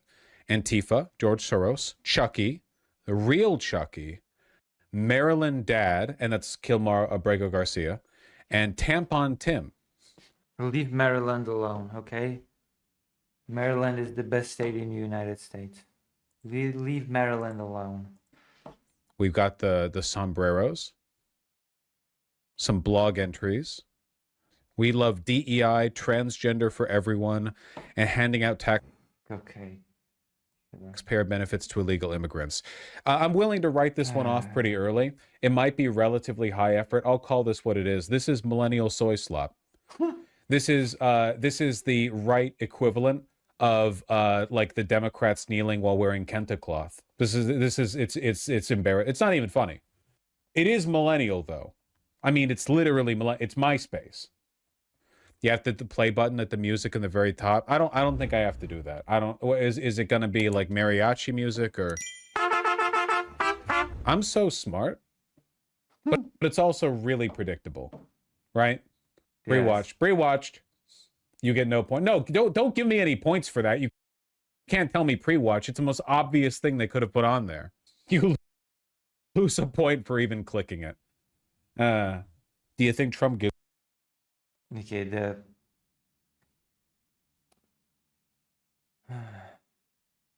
At this when they showed it off to him? Maybe. I don't think Trump would. Yeah, I've had enough. It's enough.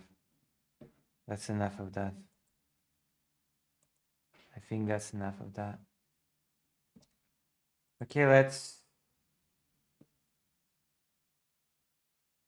chat. Chat is being pretty active right now, right? Do you want more politics? Or do you want me to play a game a little bit? you write in the chat, please. And then we're gonna move on to the next thing.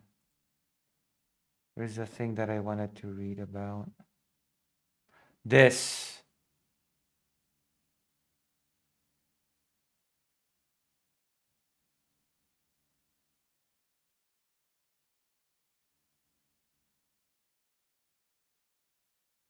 Politics. Anyone else?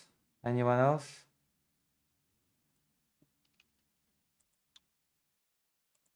Anybody else?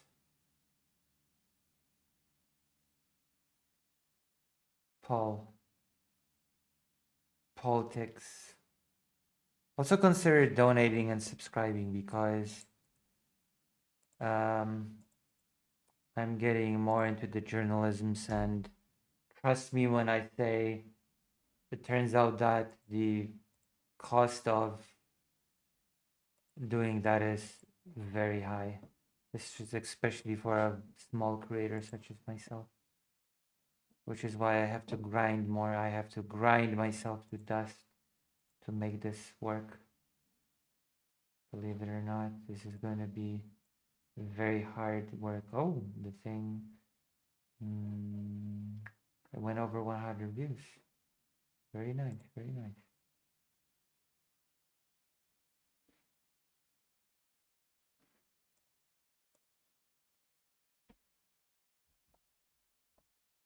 True.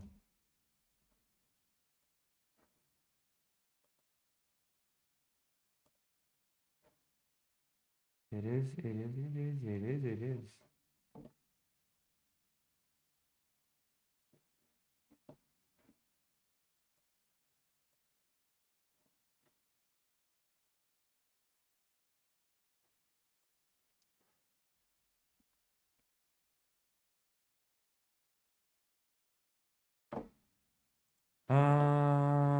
Buh, buh, buh, buh.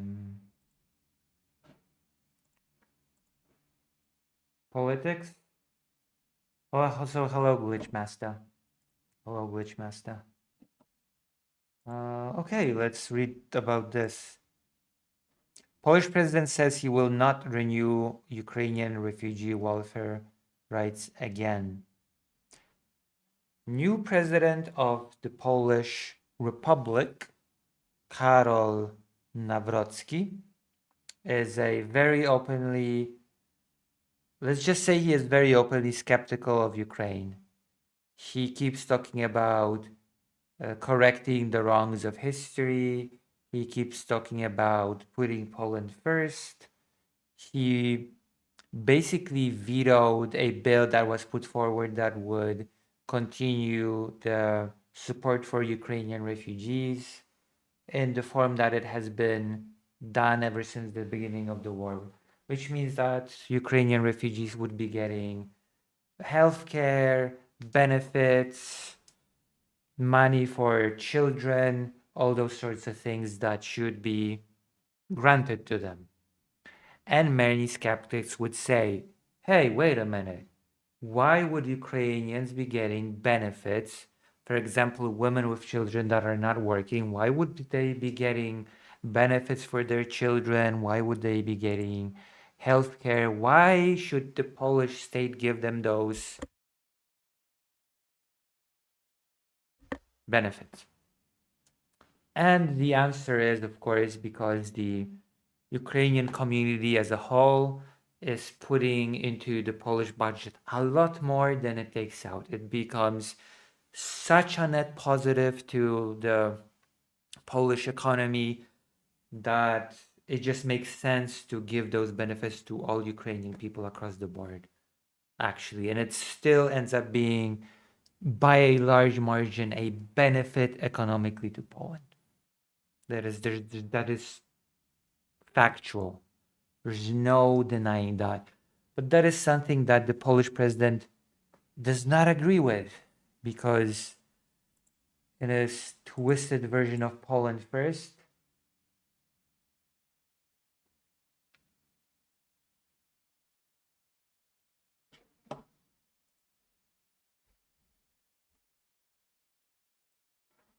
And it's twisted version of Polish. First, Ukrainian people should not be supported at all. There you go. Polish president vetoes bill providing aid to Ukrainian refugees living in Poland. That is the thing. We have covered it. We have talked about it. That's old news. Poland's president has said an amendment bill he signed into law in September extending the rights of Ukrainians in the country to receive social benefits was the last time he will do so. So moving forward, he will be vetoing those who will be opposing those. Thank you for the $25, Glitchmaster. Here you go. Thank you very much. This will either go for Fido or it will go for my future fixer. Thank you.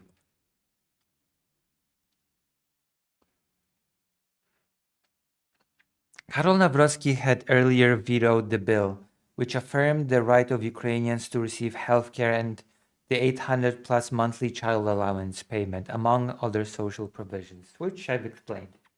I've explained how the rationale as to, in my opinion, why all Ukrainians should be receiving these benefits. Poland became a primary location for Ukrainians fleeing war after Russia invaded in 2022. In the summer of 2025, Ukraine's ambassador to Poland said at least 1 million of his compatriots were residents in the country.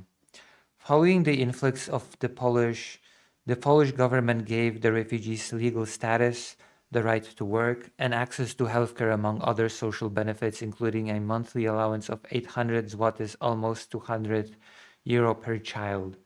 And this has created a really good incentive structure for Ukrainian people to contribute into the economy. The Ukrainian community ended up, as I've said just moments ago, contributing into the economy far more than it has been taking out of it. That is just undeniable. You can just look it up. The hard data on the matter is available. It is very easily accessible as well. It is not hidden from anyone. Presidential veto, because that is a thing that a president in Poland is one of the only functions of the president in Poland, veto power to veto bills put forward by the parliament. Nawrocki refused to sign the bill in August, sending it back to the parliament on the grounds that it was unfair to Poles, which is complete nonsense. It is that is actually the continuation of the anti-Ukrainian sentiment that I've been talking about just moments ago. Create a false narrative, make as many people believe it as possible, and then just let it self-perpetuate. That is also a narrative that I have been combating for quite a while now. This idea that Ukrainian people are being treated better in Poland than Polish people.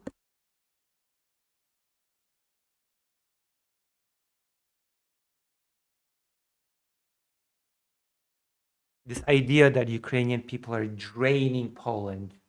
This idea that Ukrainian people are just benefiting from the social benefits and not giving anything in return. That is just completely false.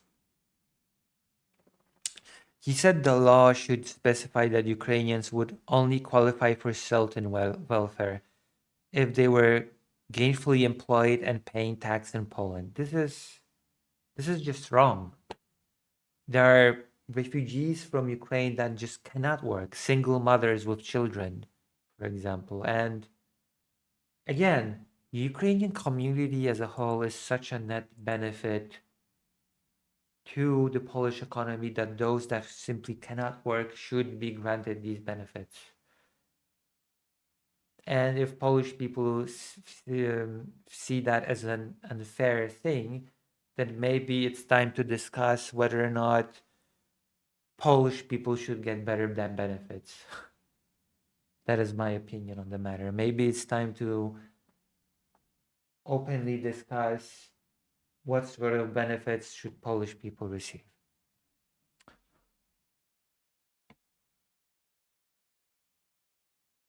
Poland's lower house, the Sejm, amended the bill to address Nawrocki's concerns, and the head of state signed it into law on September 26th. But at a meeting with supporters near Warsaw on Friday, Nawrocki said it was the last time he would sign such legislation. The president met voters in the town of Minsk Mazowiecki, where he summarized his first 100 days in office. Again, weaponizing anti-Ukrainian sentiment, which, by the way, will hurt.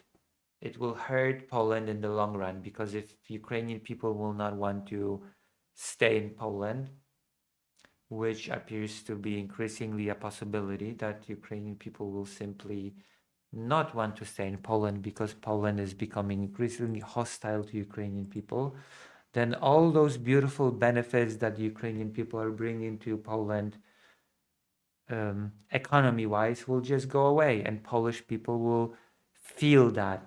Polish people will feel their stupidity firsthand if all the benefits that Ukrainian people are bringing into the economy will suddenly evaporate.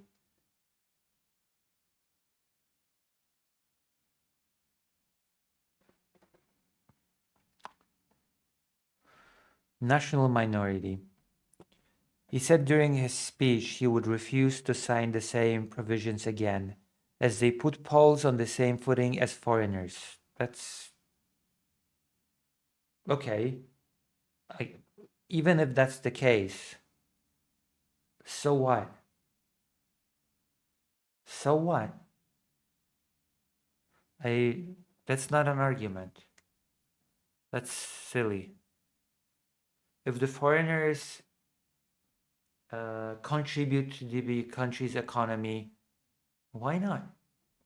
He said he had signed the bill because he did not want to be the president of chaos, but would not sign another in the same form.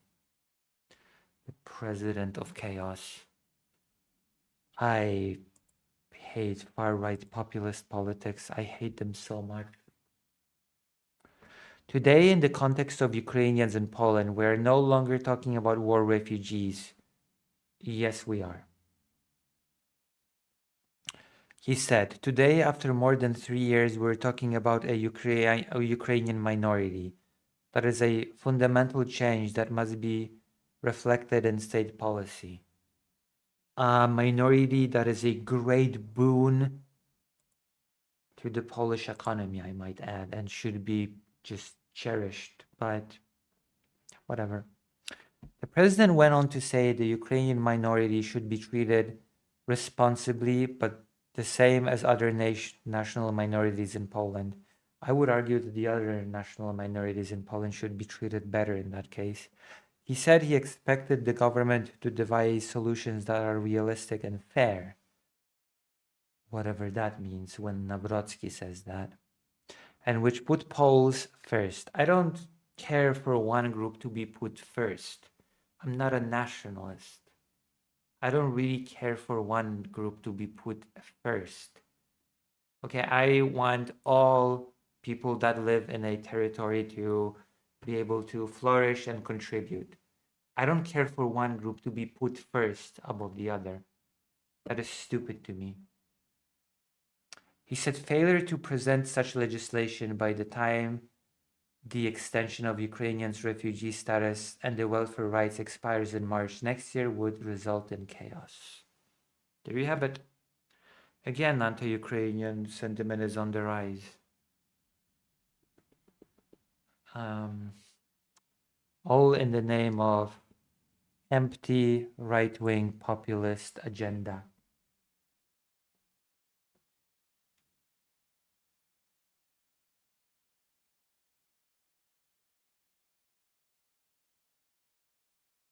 I know this story. I think Dylan Burns covered it.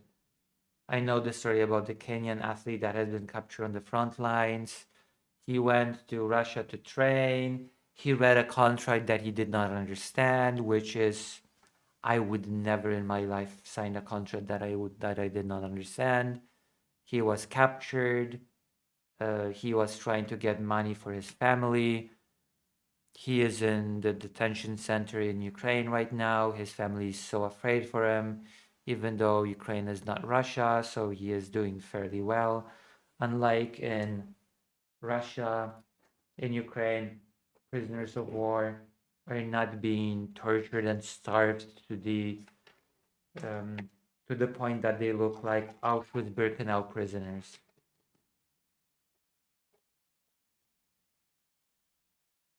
Yeah, but you can read it, okay?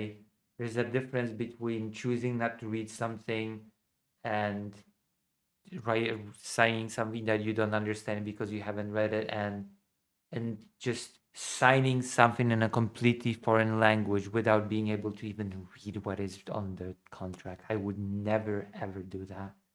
I would never sign a contract that was any completely foreign language that I would not be able to understand in any way, even if I tried. That is no. There's no way in hell.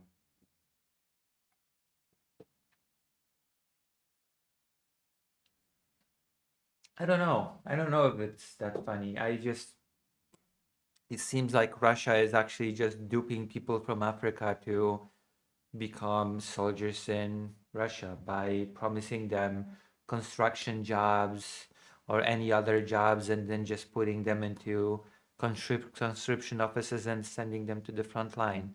There has been many instances of foreign governments complaining to Russia and saying, yeah, please release the citizens of our countries that you have duped into service in your military. It is a bit funny, but it is also very not funny at the same time.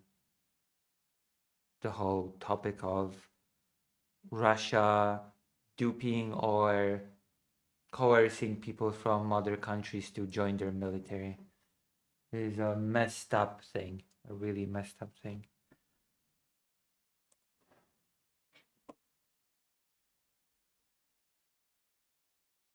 And just so you know, I think Ukraine is acting completely reasonably in these instances when they capture the person that they are being kept under arrest, because anybody can say that they were just lied to. Like, on the one hand, you have many people that have been genuinely deceived and duped or coerced into being in the Russian military. But on the other hand, anybody can just say that, hey, Ukrainian government, just let me go. Imagine a situation in which a person would say, hey, I've been lied to. I didn't want to join the Russian military. I've been duped. I've been uh, coerced. I've been deceived. And then the Ukrainian government would go, oh, okay. I guess you've been deceived. You're free to go. And then they would run back straight to the Russian military and join again. Imagine if that would happen. What a PR nightmare that would be. So I think it's perfectly reasonable for the Ukrainian government to detain these people until it's crystal clear what the individual people's situation is. You know? I think it's perfectly reasonable policy for the Ukrainian government to adopt regarding these people. I think. What do you say? Any thoughts? I have mentioned the story that you wanted me to talk about, Vladimir. I am familiar with it. I am actually quite familiar with the topic of the athlete that has joined the Russian military.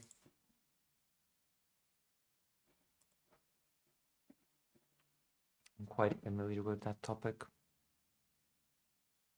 I try to stay on top of what's happening in the war as much as I can.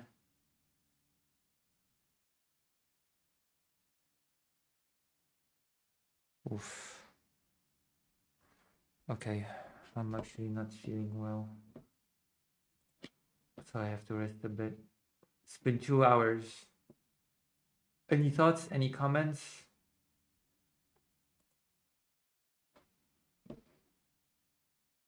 Vladimir, have I satisfied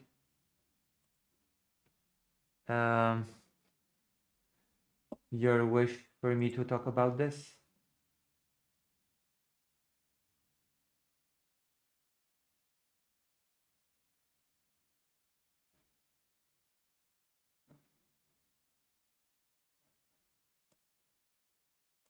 feel like... Welcome back, Raider. You're just in time when I am not feeling very well. So I think we'll just play the game a little bit and then I'll finish. We have done a few segments that I wanted to do on the war.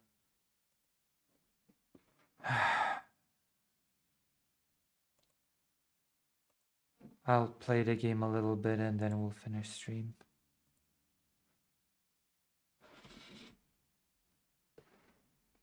Oh.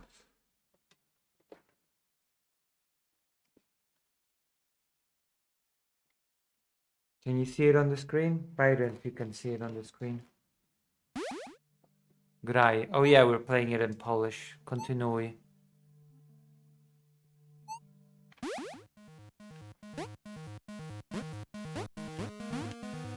Yeah, we're also playing the game in Polish, just so you know.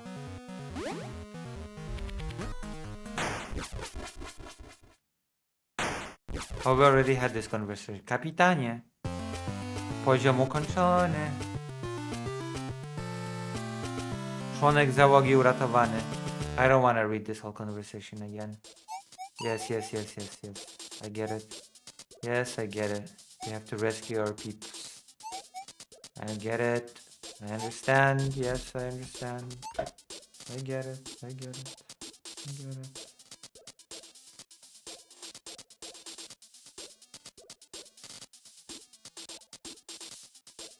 I get it.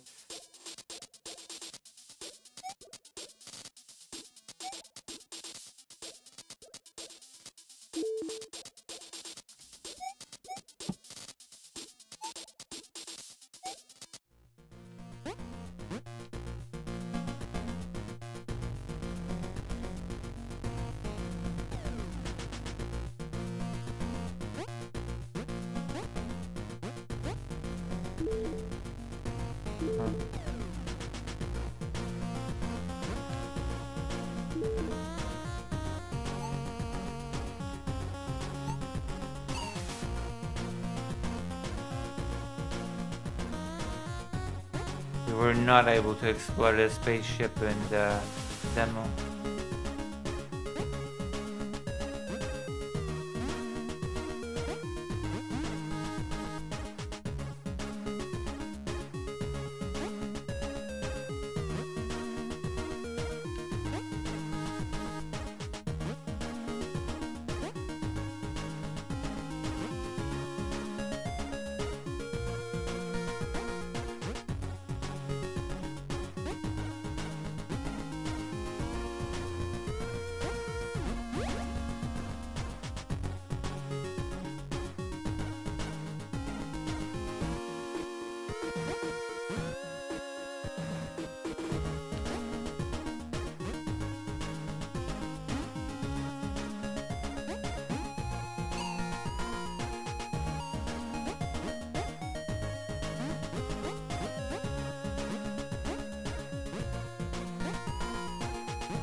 Interesting.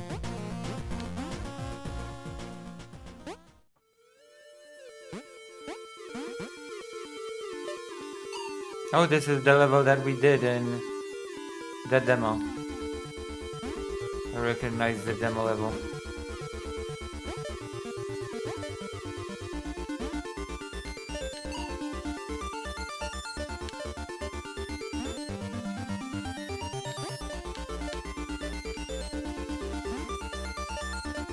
Interesting.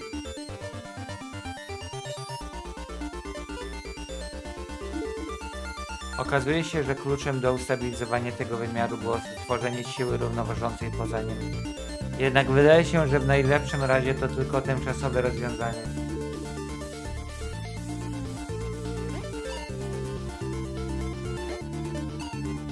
Also go and give some love to my VODs, comments and likes. They mean a lot to me, okay? And the algorithm. They help me. They help me grow the channel. Please help me grow the channel. I beg you. Be good people. Okay? You want to be good people, right? You want to be good people.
Is this a Super Meat Boy-esque game?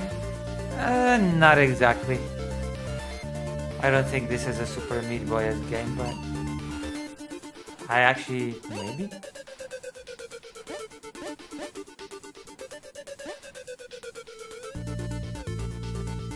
Yep. I'm playing it in Polish.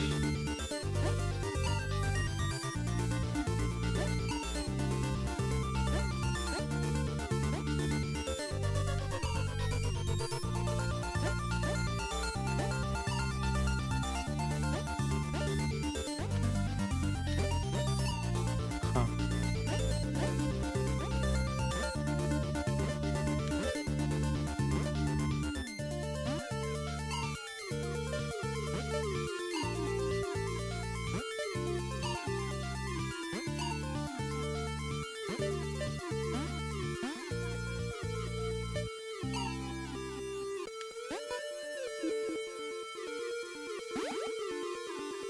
Oh, I can save the game. That's cool. A save point.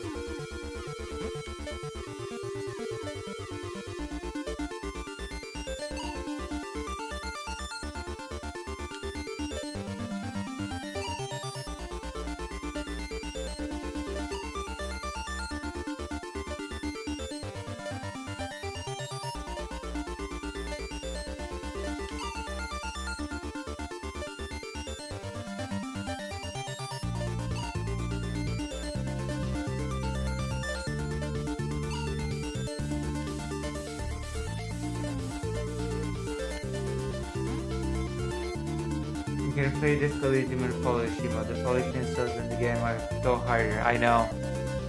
Okay, I think I'm not feeling very well, so we will finish for today. We will continue this next time, okay? I have to prepare some things for tomorrow morning as well. I promise next stream we'll be playing this for longer. I'll be returning to Poland for a bit.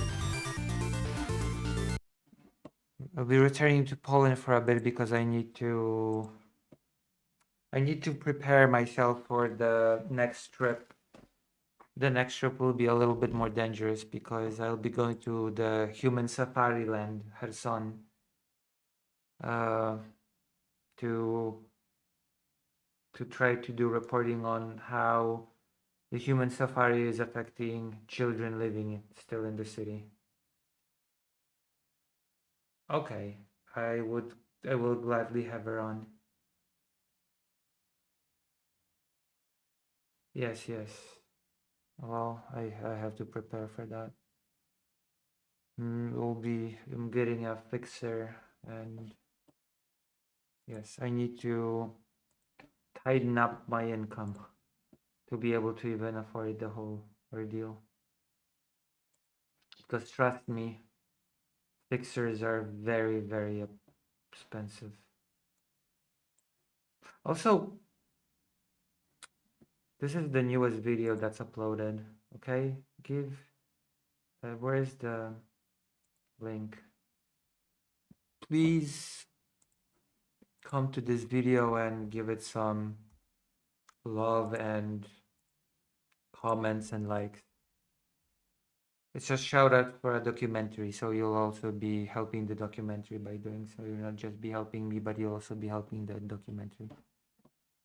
Okay, I'll see you. I'm be raiding you into someone. Who do I raid even to?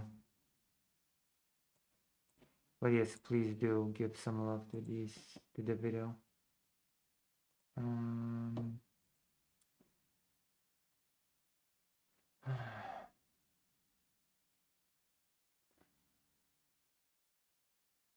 Mercado Gaming, might as well. Okay, see you. Bye-bye. Hope you enjoyed this little stream. Good night, everybody. Good night, Dr. Johns.